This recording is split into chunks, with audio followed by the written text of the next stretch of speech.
நேரம் இந்த ஜெப தியானமே கருணை பொற்பாதம் காத்திருப்பேன். ஜெபம். எங்கள் கண்மலையும் எங்கள் மீட்பெருமாகிய கர்த்தாவே, எங்கள் வாயின் வார்த்தைகளும் எங்கள் இருதயத்தின் தியானமும் எப்பொழுதும் சமூகத்தில் பிரீதியாயிருப்பதாக. ஆமேன். கிறிஸ்துக்குள் பிரியமானவர்களே, இன்றைய நாளிலும் ஆண்டவராகிய இயேசு கிறிஸ்து சிலுவையில் சொன்ன 3வது வார்த்தை குறித்து தியானிக்க இருக்கிறோம். ஆண்டவராகிய இயேசு கிறிஸ்து இந்த உலகத்தில் வந்தார். எதற்காக வந்தார் என்று சொன்னால், இந்த மனுக்குலமானது பாவத்திலே விழுந்து போய்விட்டது. ஆகவே பாவத்திலே விழுந்து போன இந்த மனுக்குலத்தை மீட்டு எடுப்பதற்காக இந்த உலகத்திற்கு வந்தார். இவ்வளவு இந்த சிலுவை மரணத்தை ஏற்றுக்கொண்டார்.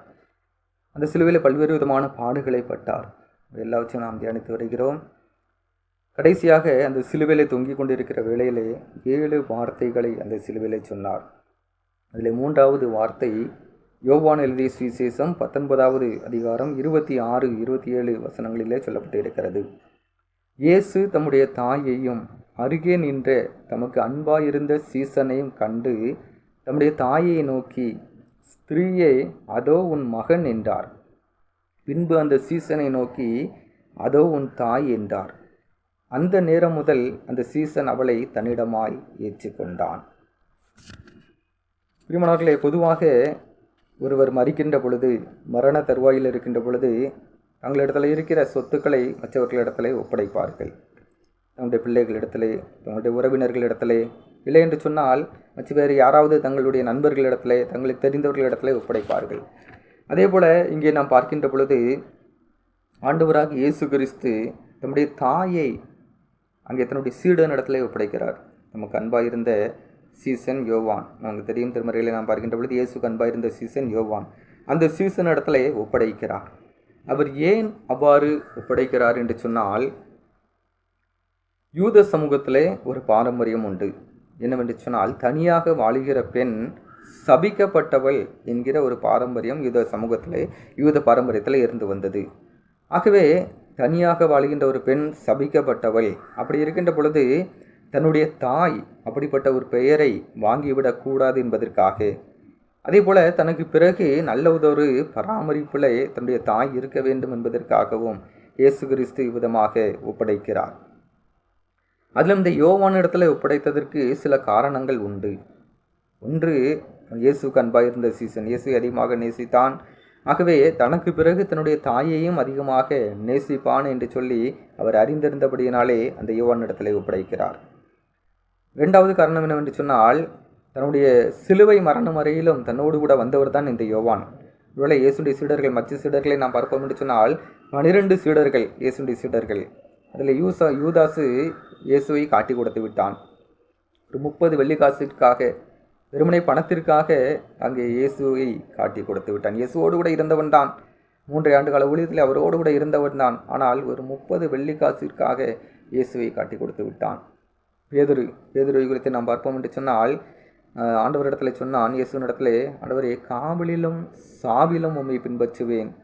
உம்மோடு கூட சிறைச்சாலைக்கு செல்ல வேண்டியதாக இருந்தாலும் பரவாயில்லை, இல்லை உம்மோடு கூட மறிக்க வேண்டியதாக இருந்தாலும் பரவாயில்லை, நான் காவலிலும் சாவிலும் உம்மை பின்பற்றுவேன் என்று சொன்னான். இயேசுவை பின்தொடர்ந்து வந்தான். ஆனால் 3 முறை இயேசு சொன்னது போல அங்கே மறுதளித்து விட்டான். மறுதளித்து மனங்கசந்து அழுதவனாய் திரும்பி சென்று விட்டான். மற்ற சீடர்கள் எல்லாரும் ஓடி ஒழித்து கொண்டு விட்டார்கள். ஆனால் இந்த யோவானை குறித்து நாம் பார்ப்போம் என்று சொன்னால், அவருடைய அந்த மரணம் வரையிலும், அந்த கொல்கதா மலை வரையிலும் இந்த யோவான் இயேசுவோடு கூட வந்தான். அவருடைய சிலுவை மரணத்திலே அவரோடு கூட இருந்த ஒரு சீடன் தான் இந்த யோவான். ஆனபடினாலே தான் அந்த சீடன் இடத்திலே ஒப்படைக்கிறார். இது 2வது காரணம். இன்னொரு காரணத்தை குறித்து பார்ப்போம் என்று சொன்னால், 3வதாக இந்த யோவான் இயேசுடைய தாய் மரியாளுக்கு ஒரு விதத்திலே ஒரு உறவினர் முறை வேண்டும். ஆகவே அவனிடத்திலே ஒப்படைக்கிறார். இது 3வது காரணம். 4வது ஒரு காரணத்தை பார்ப்போம் என்று சொன்னால், இந்த யோவான் ஒரு மிகப்பெரிய ஒரு செல்வந்தர். எருசலேம் பட்டணத்திலே அவருக்கு ஒரு சொந்த வீடு இருந்தது என்று சொல்லி ஆராய்ச்சியாளர்கள் சொல்லுகிறார்கள். ஆகவே இது 4வது காரணம். ஆக இப்படிப்பட்ட சிறப்புகள் எல்லாம் இருந்தபடினாலே தன்னிடத்தில் அதிகமாக அன்பாக இருந்தார். அவருடைய மரணம் வரையிலும் கூட சென்றார். அது மட்டுமல்ல, அவர் ஒரு பெரிய செல்வந்தர். அது மட்டுமல்ல, அவருக்கு ஒரு சொந்த வீடு இருந்தது. இப்படிப்பட்ட காரணங்கள் எல்லாம் இருந்தபடினாலே இந்த யோவான் இடத்திலே அந்த தம்முடைய தாயை ஒப்படைக்கிறார். இந்த செயலிலிருந்து இயேசு என்ன செய்தார்? ஒரு 2 காரியங்களை தியானிக்க இருக்கிறோம். முதலாவது காரியம், இயேசு தன்னுடைய தாயின் மீது அன்பு செலுத்துகிறார். இயேசு தன்னுடைய தாயின் மீது அன்பு செலுத்துகிறார்.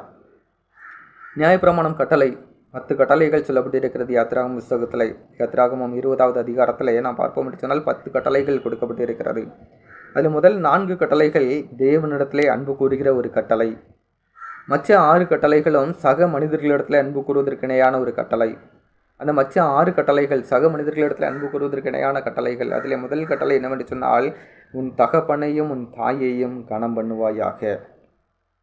ஆகவே இயேசு கிறிஸ்து இந்த கட்டளையை கடைபிடிப்பதன் மூலமாக, உன் தகப்பனையும் உன் தாயையும் கனம் பண்ணுவாயாக என்று சொல்லப்பட்ட அந்த கட்டளையை கடைபிடிப்பதன் மூலமாக தன்னுடைய தாயின் மீது அவர் அன்பு செலுத்துகிறார் என்று சொல்லி பார்க்கிறோம். எப்படி அவர் கனம் பண்ணினார்? ஒருவேளை இந்த வசனத்தில் நாம் பார்ப்போம் என்று சொன்னால், ஸ்திரீயே என்று சொல்லி அழைக்கிறார். ஸ்திரீயே அதோ உன் மகன் என்றார். ஸ்திரீயே என்றால் பொதுவாக பெண்ணே என்று சொல்லி அர்த்தம். இது பொதுவாக.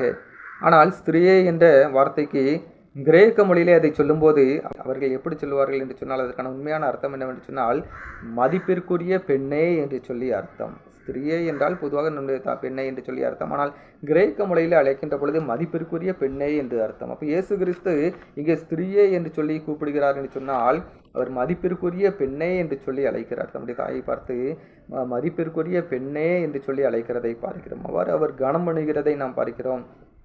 இவ்வாறு கனம் பண்ணுவதன் மூலமாக தன்னுடைய தாயின் இடத்துல அவர் அன்பு செலுத்துகிறார். ஒருவேளை நாம் பார்க்கிறோம், திருமறையில் என்ன பார்ப்போம் என்று சொன்னால், வேத போதகர்கள், பரிசேயர்கள் இவர்கள் என்ன சொல்வார்கள் என்று சொன்னால், இவர்கள் சொல்லுவார்கள் ஆனால் என்ன செய்ய மாட்டார்கள், செய்ய மாட்டார்கள். விதத்திலே தெளிவாக சொல்லப்பட்டிருக்கிறது. அவர்கள் சொல்லுவார்கள், அவர்கள் போதிப்பார்கள், ஆனால் அதன்படி அவர்கள் நடக்க மாட்டார்கள். ஆனால் இயேசு கிறிஸ்து அப்படி அல்ல. அவர் எதை சொன்னாரோ அதைத்தான் செய்தார். எதை போதித்தாரோ அதைத்தான் தன்னுடைய வாழ்க்கையிலே அவர் செய்து நிறைவேற்றினார். பிறரிடத்தில் அன்பு செலுத்துங்கள் என்று சொன்னார். என்ன நியாயப்பிரமாண கட்டளைகளில் சக மனித அந்த கட்டளையை 10 கட்டளையும் தொகுத்து 2 கட்டளையாக கொடுத்தார். என்ன கட்டளை என்று சொன்னால், மார்க்கு 12வது அதிகாரத்திலே நாம் பார்ப்போம் என்று சொன்னால் 2 கட்டளையை சுருக்கி கொடுத்தார். ஒன்று, உன் தேவனிடத்திலே அன்பு செலுத்த வேண்டும். இன்னொன்று, சக மனிதர்களிடத்திலே அன்பு செலுத்த வேண்டும். முதல் கட்டளை தேவனிடத்தில் அன்பு செலுத்த வேண்டும். 2வது கட்டளை உன்னை போன்ற சக மனிதர்களிடத்திலே அன்பு செலுத்த வேண்டும். இந்த 2வது கட்டளையை நாம் பார்ப்போம் என்று சொன்னால், மார்க்கு 12வது அதிகாரம் 31ஆம் வசனத்திலே, உன்னிடத்தில் நீ அன்பு கூறுவது போல் பிறனிடத்திலும் அன்பு கூறுவாயாக என்பதை, இவைகளிலும் பெரிய கற்பனை வேறொன்றுமில்லை என்றார்.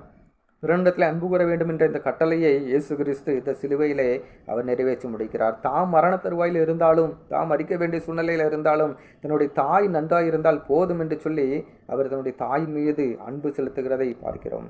திருமணவர்களே, இந்த நாட்களிலே முதியோர் இல்லங்கள் பெருகிவிட்டது. முதியோர் இல்லங்கள் தேவைதான். எதற்கு தேவை? யாருக்கு தேவை? ஆதரவற்றவர்களுக்கு தேவை. யாருமே இல்லாத ஆதரவற்றவர்களுக்கு பிள்ளைகள் இல்லை, சொந்தக்காரர்கள் இல்லை, உறவினர்கள் இல்லை, ஆதரவற்ற நிலையில் இருக்கிறார்கள் என்று சொன்னால் அவர்களுக்கு தேவை. ஆனால் எல்லாம் இருந்தும் கூட இந்த நாளிலே முதியோர்களை அங்கே முதியோர் இல்லத்திலே கொண்டு சேர்த்து விடுகிறார்கள். ரொம்ப நாங்கள் முதியோர் இல்லத்திற்கு சென்றிருந்த போது ஒரு நபர் அங்கே கண்ணீர் வடிக்கிறார். என்னுடைய சொத்துக்களை எல்லாம் முடங்கிவிட்டு என்னுடைய பிள்ளைகளை இங்கே கொண்டு சேர்த்து விட்டார்கள். சரி, சொத்துக்கள் எல்லாம் போகட்டும், நான் என் பிள்ளைகளை ஒரு முறையாவது நான் பார்க்கணும், உங்களால் நீ கொஞ்சம் கூட்டிகிட்டு போக முடியுமா அப்படின்னு சொல்லி கேட்டார்.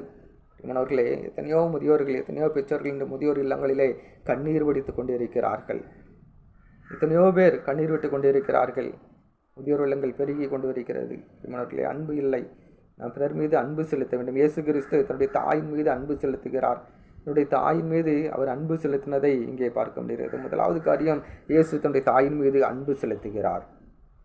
2வது, இயேசு தன் தாய்க்கு செய்ய வேண்டிய கடமையை செய்தார். இயேசு தன்னுடைய தாய்க்கு செய்ய வேண்டிய கடமையை செய்தார். பொதுவாக தாயை குறித்து பார்க்கின்ற பொழுது, தாய் என்பவர்கள்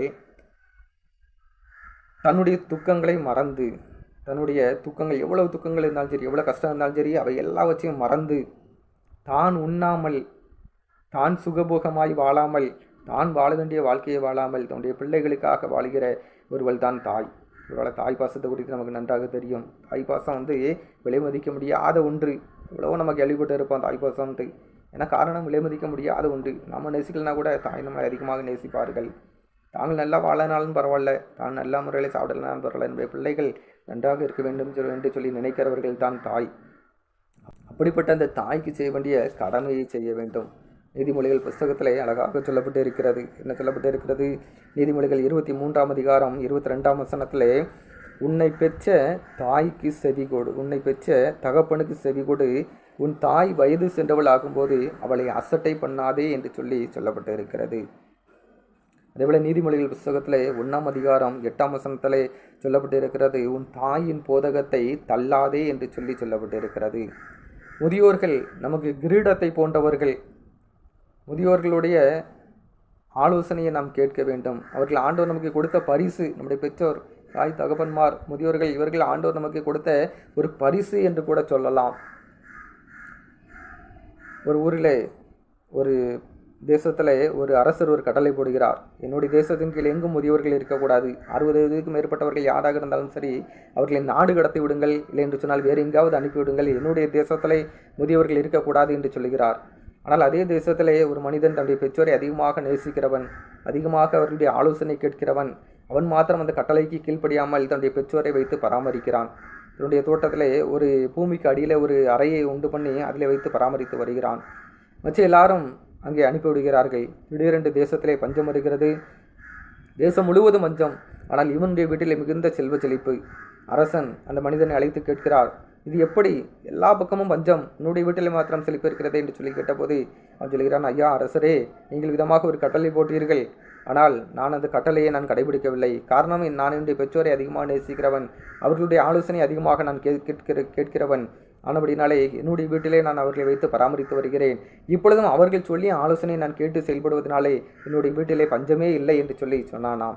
உடனே அரசர், தவறை உணர்ந்த அரசர், அந்த முதியோர்களை அழைத்து வாருங்கள் என்று சொல்லி அவர்களிடத்தில் கேட்டு அவர்களுடைய ஆலோசனைப்படி செயல்பட்ட போது அந்த தேசமானது பஞ்சத்திலிருந்து மீண்டு வந்து அது மீண்டுமாக நல்ல செழிப்புள்ள தேசமாக மாறியது என்று சொல்லி நாம் பார்க்கிறோம். அந்த சம்பவம் ஒரு கதையாக இருந்தாலும் கூட பிரியமானவர்களே, பெற்றோர்களுடைய ஆலோசனை கேட்டு, முதியோர்களுடைய ஆலோசனை கேட்டு செயல்படும் போது இந்த வாழ்க்கை பலமாக இருக்கும்.